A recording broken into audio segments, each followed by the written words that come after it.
The air tasted of dust and memory. For a long moment, it felt as though the abandoned structure breathed with me, its hollow ribs rising and falling in the dark. The first 100 words needed to grip, I reminded myself, but the place did that on its own, gripping with cold fingers, with silence so taut it threatened to split open. Moonlight broke through the shattered roof in thin, trembling lines, sketching pale ladders across the warped floorboards. Outside, the Texas wind dragged dead grass against the forgotten walls, whispering a language made of guilt and time. Inside, shadows leaned like listeners waiting for a confession. I wasn't ready to give that this place, this ruin, had once been a dance hall. Locals whispered about its music, how it rolled out across the fields at dusk like a promise of something better. Now the only music left was the throb of my own pulse. The windows had lost their glass years ago. So the night entered uninvited, gathering in corners, pooling against debris as though collecting its own dark evidence. My flashlight trembled in my hand, not from fear, but from the weight of recognition. This hall wasn't new to me. I had stood here once long before I wore a badge, before duty hardened into ritual. Memory tugged at something soft beneath my ribs. A memory I'd never learned how to bury. Dust motes floated like drifting souls across the cone of my light. Every step echoed with a hollow resonance, the sound bouncing off forgotten walls and returning with something like accusation. I tried not to listen, but silence has ways of speaking when you've run out of methods to shut it up, near what used to be the stage. An old banner clung to the rafters by a single nail. The letters, once cheerful red, were now blurred into a bleeding brown. Harvest Jubilee -1993, a year that burned. A year people pretended to forget, though the forgetting was only skin deep. Beneath it, deeper, the wound still throbbed. And there she was, or rather, the impression of her, Lila Marrow, 17, soft-spoken but never silent. A girl whose laughter had once lived inside these walls. Her name rustled through the space like a ghost brushing past. She had disappeared, here vanished into the night, leaving behind no trace but rumors and a mother who refused to move away, because someone had to keep the porch light on. I felt the old ache sharpen. The case file had lived in the cold archives for decades, its spine cracked, its pages yellowed, its truth half-rotted. But tonight, the past had dragged me back not by duty, but by something far more personal, something I'd never put into words. I kneeled where the dance floor buckled, tracing the splintered edges with my fingertips. The wood felt colder here, as though time had frozen in this one spot, a place where something irreversible had begun. Silence pressed against me, thick and unrelenting. Some part of me wondered whether the darkness knew I'd returned, whether it had been waiting, whether the guilt I carried had always planned to lead me here, back to the place where I first failed her. The night deepened. Shadows lengthened. The floorboards croaked under my weight, like they were trying to warn me away. But I didn't leave. I couldn't. Not now that the past had opened its mouth again. Not now that Lila's name was no longer content to stay buried. This was where the story began, or where it had ended, in the hollowed bones of a place that had outlived its joy, in a silence thick enough to choke, in a room where regret still moved like a slow, invisible tide. And somewhere in that tide, something waited to be found, something that pulsed with truth, something that would not let me go. It was the metallic glint that caught my oja, flicker beneath the warped floorboards, where moonlight brushed through a jagged tear in the roof. At first, I thought it was shattered glass or a forgotten coin, just another remnant of some long-abandoned night. But it gleamed too deliberately, too insistently, like an object refusing to be dismissed. I crouched slowly, feeling the floor shift beneath me, complaining in tired groans. The hall had been decaying for 3 decades, but tonight it felt almost animate, as though it sensed what I was about to find. My fingers slipped beneath the edge of a cracked board, prying upward. Wood splintered, dust rose. A small brown spider darted out like a secret fleeing the light. And there, resting in the shallow dirt cavity, lay a necklace. Not just any necklace. Lila's necklace. The delicate silver chain was tarnished, its links stiff with time. But the pendenta, small, hand-carved wooden sparrow, was unmistakable. Lila had carved it herself during the summer she volunteered at the church craft fair. She wore it every day after. Everyone remembered it. Everyone described it in future tense, like a prayer or a regret. She would have been wearing that necklace, but we never found it.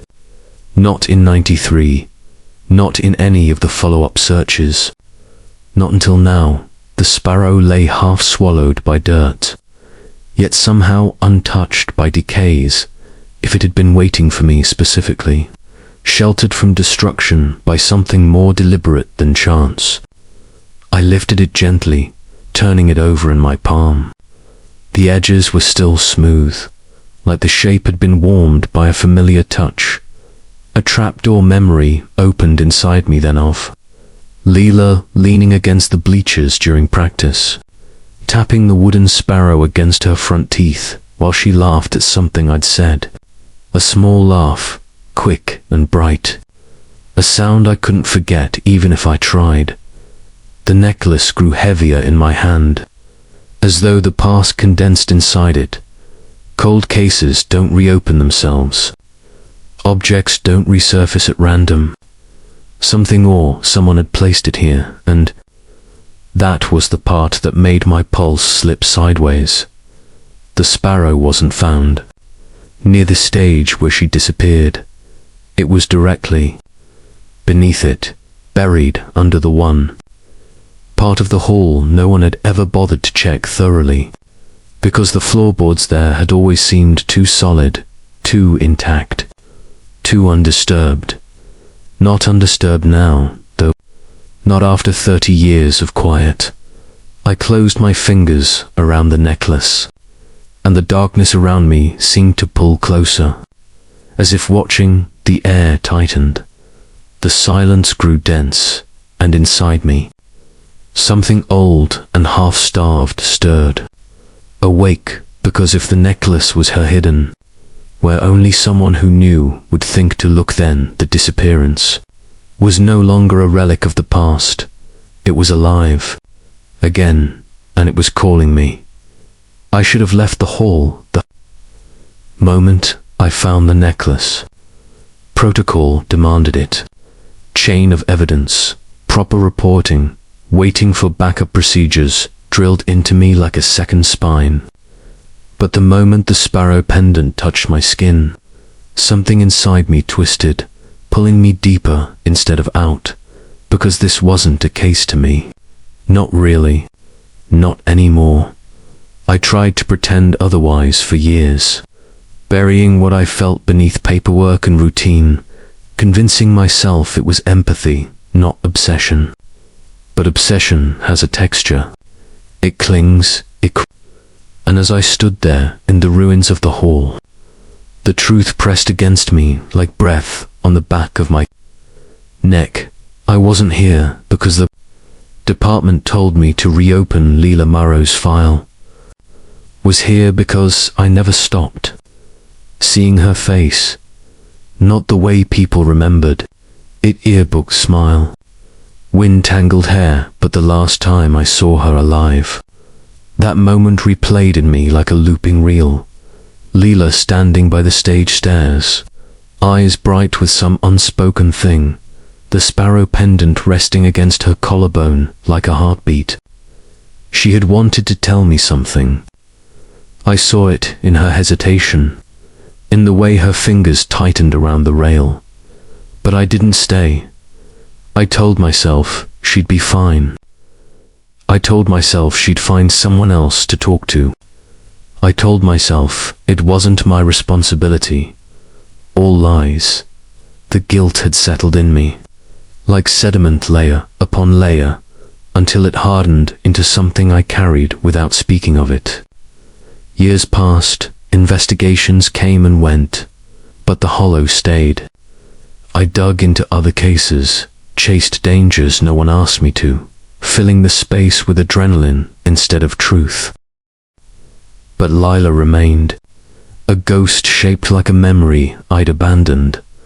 Now, holding her necklace, I felt the years collapse. The hall's shadows trembled with old echoes, and my own reflection seemed to warp in the shards of broken mirrors still tacked to the wall. I walked toward it, each step heavy with the weight of unfinished things. My reflection fractured across the glass, multiple versions of me staring back, none quite whole. "I'm sorry," I heard myself whisper. The words surprised me. I didn't remember forming them. They slipped out, ghost-like and fragile, dissolving into the stillness. Duty should have pulled me back. Obsession anchored me instead. My hands trembled not from fear, but from the terrible clarity that I wasn't here to solve a case. I was here to atone. The necklace lay against my palm like a verdict. I slipped it into my pocket. That was the moment I knew whatever this investigation would become, I was already compromised, already too entwined, already drowning. Then the past, patient as stone, waited for me to sink deeper. The porch light at the Marrow house was still on. It had been on for 30 years.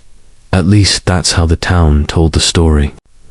People used the light as a kind of small-town myth, a way to make their own grief feel manageable. As long as that light burns, Lila's not entirely gone. But standing at the foot of the steps, I saw the bulb for what it was, just glass, just filament, just a stubborn refusal to surrender. The screen door creaked when I opened it. It always had. Some sounds don't age. They just sink deeper. "Detective?"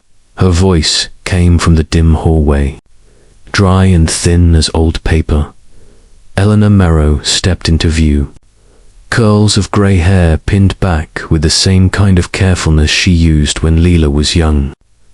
She wore a faded cardigan, the color once bright, now washed into a soft, tired blue.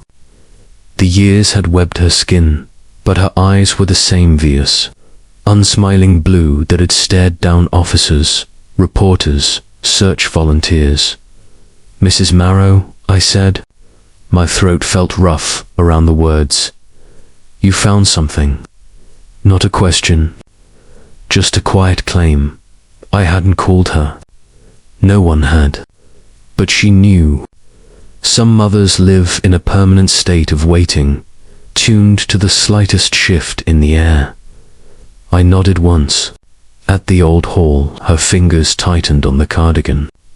For a moment, her composure fractured, and I saw the younger woman beneath, the one who'd stood at the police station counter in 1993, demanding to know why there were no answers. "Come in," she whispered. The house smelled of dust and lemon oil, the kind of cleanliness that came from routine rather than joy. Family photos lined the mantel. Lila at 6 with missing front teeth. Lila at 11 holding a carved wooden bird up to the camera. Lila at 15, eyes bright, hand mid-wave as though she'd been caught between staying and leaving. My gaze snagged on that one dot. Eleanor followed my eyes. "She carved that sparrow in the garage," she said.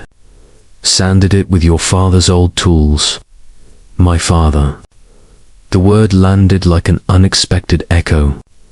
He'd been the town's mechanic. Low profile, quiet, The kind of man everyone trusted to fix things that broke, except his son. You were friends, she added, studying me. Back then, we knew each other. My voice sounded wrong, too small, in the room, too careful. Something like a flicker moved behind her eyes. You were there that night, she said softly. At the Jubilee, yes. And now you're the one who comes back with news. She didn't say answers. Maybe she'd learned not to expect those. Mrs. Marrow, I started. We found her necklace. Under the hall. I can't share details yet, but her hand flew to her mouth. For a second, the room didn't feel real. It became a kind of suspended frame still from a film where the sound cut out.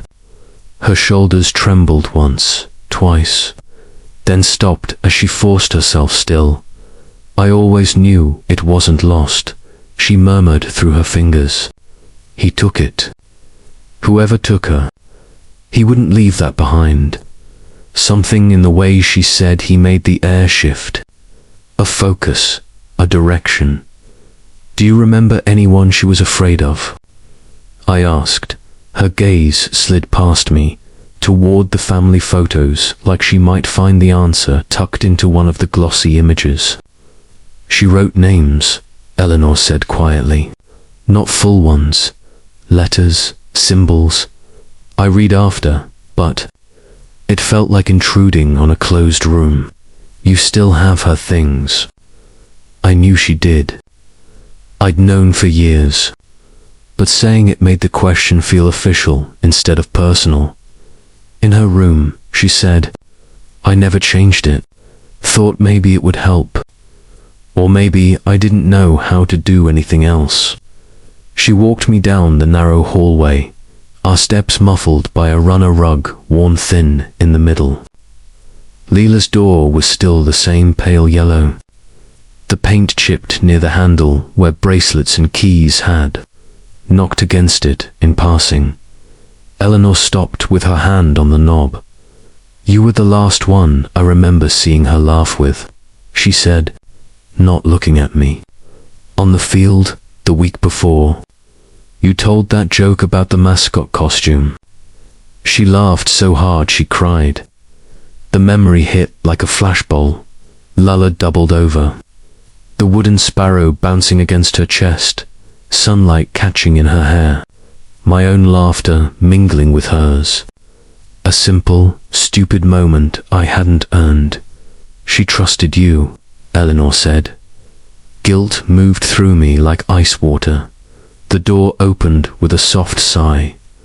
Lila's room was a shrine, frozen mid-breath. Posters of bands whose songs no longer played on the radio. A cluttered desk with dried pens, an empty nail polish bottle tipped on its side. A narrow bed, quilt smoothed, pillows fluffed. On the nightstand, a lamp, a dog-eared paperback, a small wooden jewelry box. She wrote things, Eleanor murmured. In notebooks. Letters she never sent. Maybe they can help now, if not then. Her eyes shone, but no tears fell. After 30 years, grief had learned to burn without water. We'll treat them carefully, I said. Treat her carefully, she corrected. Even now, her words clung to me as I stood alone in Lila's room, the door closing softly behind Eleanor. The silence here was different from the whole, less accusatory, more intimate, the kind of quiet that knows your name. I ran my hand along the desk's edge, feeling the small nicks and grooves left by restless fingers. A Polaroid was tucked beneath a cracked coaster Lila and her older brother Caleb, leaning against the hood of their mother's car.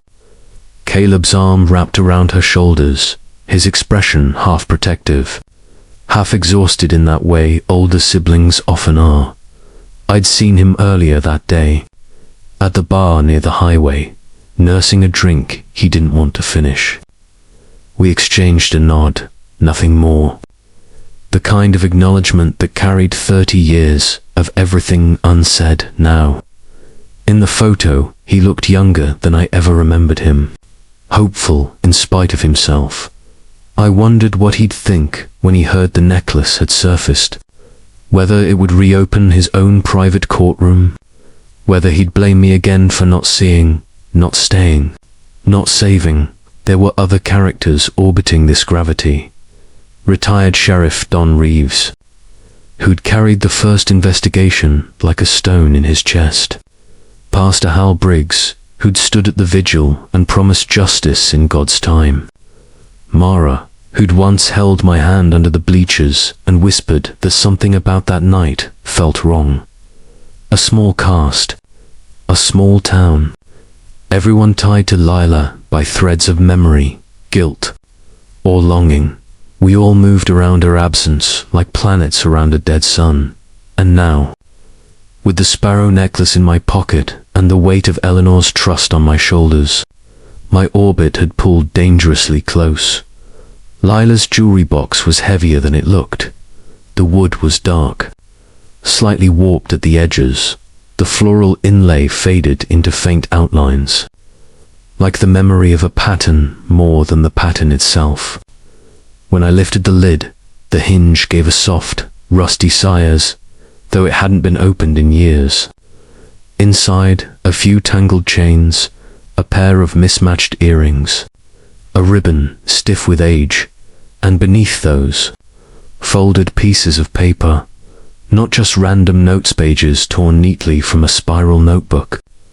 Edges frayed but purposeful. I unfolded the first. The handwriting was tight, slanted slightly to the right. Lila's hand.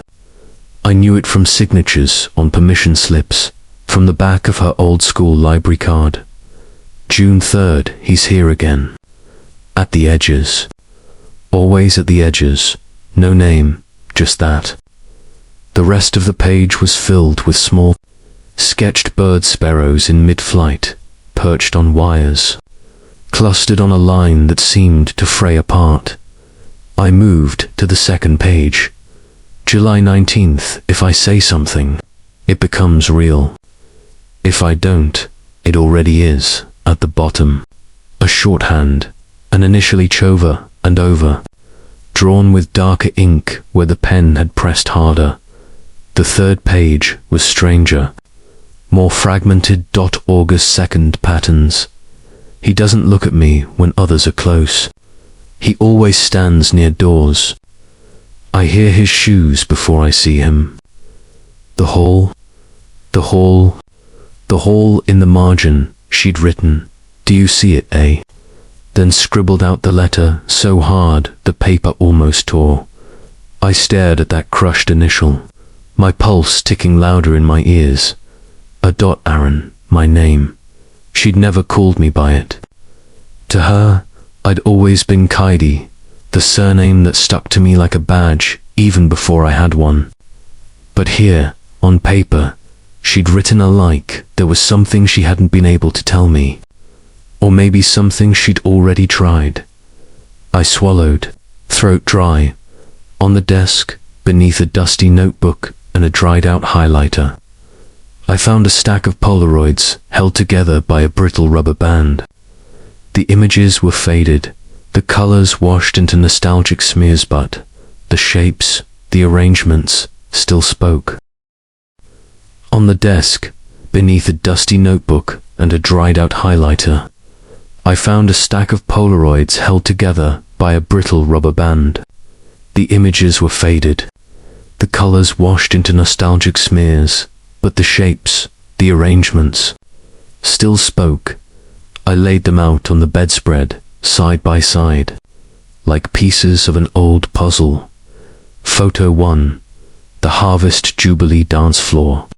Strings of lights overhead, teens in faded denim and bright dresses, faces blurred mid-motion. In the far right edge, partially cut off, a man in a collared shirt, head turned away from the camera. Photo 2, the church craft fair. Lila at a table, carving knife in hand, the wooden sparrow halfway formed. Behind her, near the tent opening, that same collared shirt, same posture, head turned, photo 3.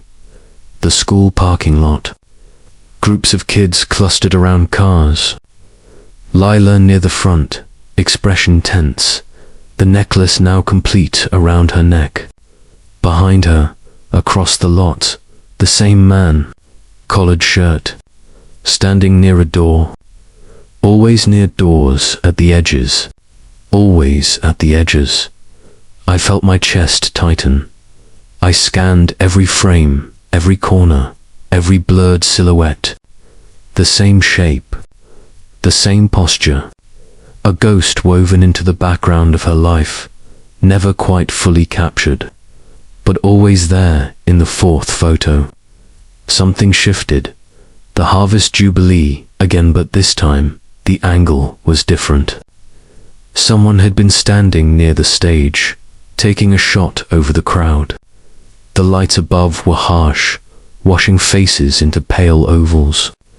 The band blurred into motion behind the mic stands, near the edge of the frame. Me, younger, softer, wearing a cheap button-up, and that embarrassed smile I used to drag out for occasions like this. I was turned toward Lila, about to say something. She was facing me, brows knit, lips parted, on the verge of a confession. Between us, just behind her shoulder, there he was, fully visible for the first time, Hal Briggs, the youth pastor from St. Augustine's, respected, mild, always ready with a sermon about second chances and walking the straight path. He'd been at every vigil, had prayed over Eleanor's bowed head, had told me, years later, that some mysteries belonged to God alone now. In these frozen frames, he belonged to a pattern instead. I felt the room contract around me. The hum of the lamp became louder, the ticking of the clock more insistent. My own breathing sounded foreign. I reached for another page from the jewelry box. August 15th. He asked if I was still talking to that boy from the garage. He joked about how you always show up when things break down.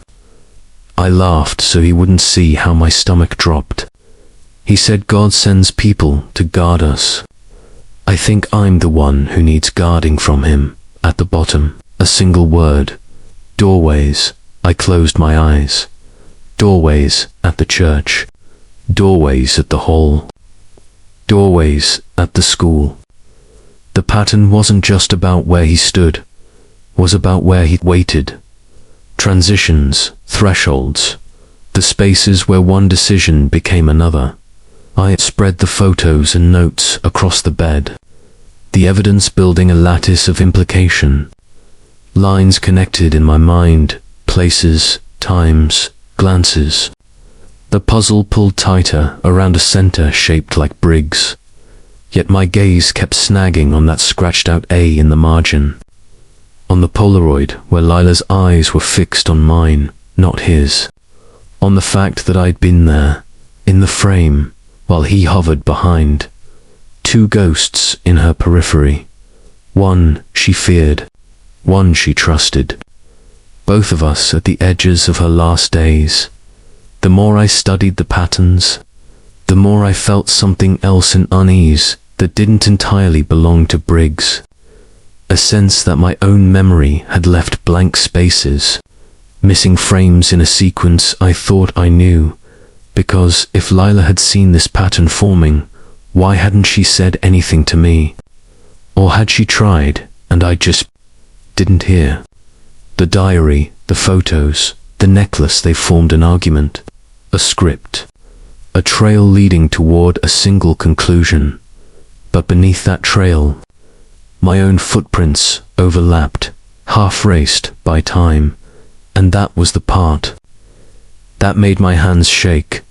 Not the monster in the background, but the question of what I'd failed